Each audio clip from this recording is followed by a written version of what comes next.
lakas ang ulan dito ngayon. Sobrang lakas ang ulan, hangin. Ayan, sobrang lakas. Tingnan mo.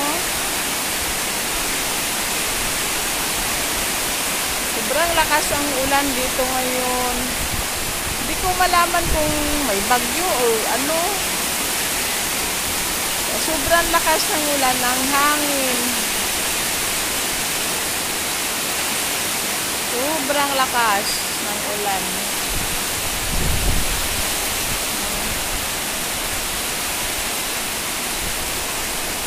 Narinig nyo yung ano sa ano, haruro sa hangin. Kasi nandito ako sa bodega ng kapatid ko. Kasi na umalis sila nga, nasa Cebu sila ngayon. So ako munang samantalang iniwan dito sa ano nila, sa maliit na business. Eto, ayan, sobrang lakas ng ulan. Nagano ako ng manglaba. So hindi pa ako nakalaba, nag-start ng laba. Yun, yung pambot, nabasa siya. Ayan.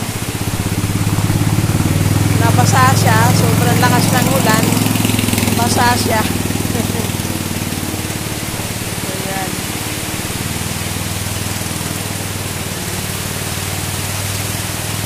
Ang lakas ng ulan, may hangin pang pakapin. Ayun, nandun na siya, malayo na. Ayan. Sobrang lakas ng hangin. Okay. Ayan, sobrang lakas ng ulan. Ayan, malaki pa ang tubig, pero pababa na yung tubig kasi naglulow tide na siya. Malutide na siya. So mamaya na naman ulit hapon, mamaya konti. Mga siguro alas 4, wala na ang tubig dito. Ngayon, sa ngayon, madami pa siya, malalim pa. Pero mamaya, makita mo na yung gilid. Makita mo na yung lupa. Kasi nga, low tide. Pag mamayang gabi naman babalik ang tubig. Ayan, malakas ang ulan. Ang lakas-lakas ng ulan. Diyos ko po. Ayan, thank you sa mga dyan. May shout out pala ni Oli in Canada, Vibes and Kuya Au. Ayan, thank you so much. Thank you.